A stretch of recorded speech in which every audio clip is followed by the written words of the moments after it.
The papers were slid across the table like a gift. No ribbon, no cake, just signatures waiting for me to vanish.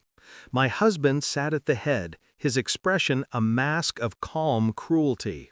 My son wouldn't meet my eyes. My daughter smirked, her voice sharp enough to cut me in half.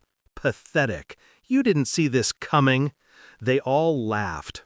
My family, my blood, laughing as though I were a joke they had rehearsed for years. I smiled, a small one, controlled. I signed my name with a steady hand, each curve of the pen deliberate, like I'd been waiting for this. Then I slid the papers back and whispered, "Happy birthday to me."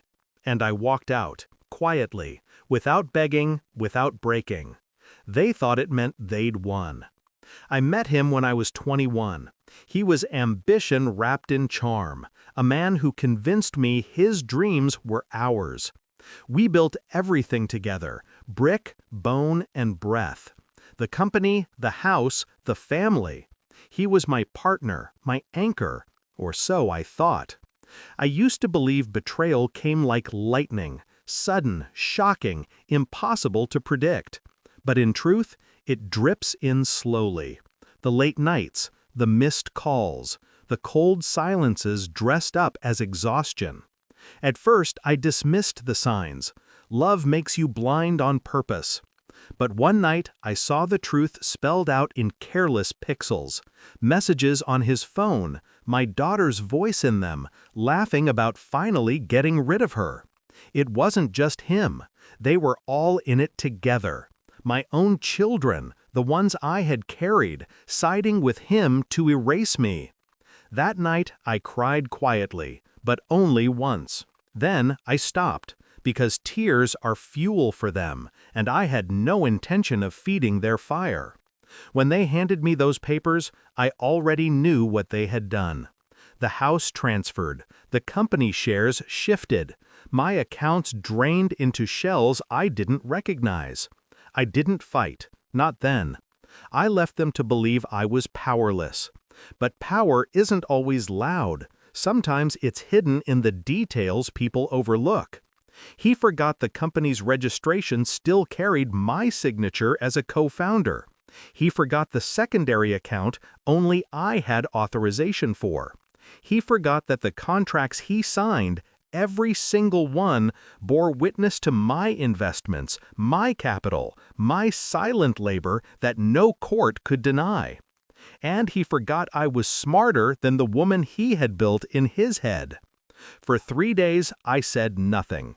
I disappeared, as they wished. No calls, no visits, no trace of anger. I rented a small apartment, stripped of luxury, but rich in silence. On the 4th day, I moved. Lawyers, accountants, people who owed me favors, they became my army.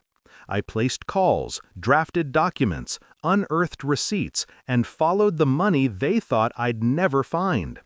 On the 5th day, I froze the accounts. The payroll bounced. Suppliers walked away. Their empire began to twitch like a dying animal. On the 6th day, I met with the bank. The mortgage he shifted into his name alone defaulted. The house was no longer his castle. It was a ticking foreclosure. And by the 7th day, when they laughed over dinner, the phones started ringing.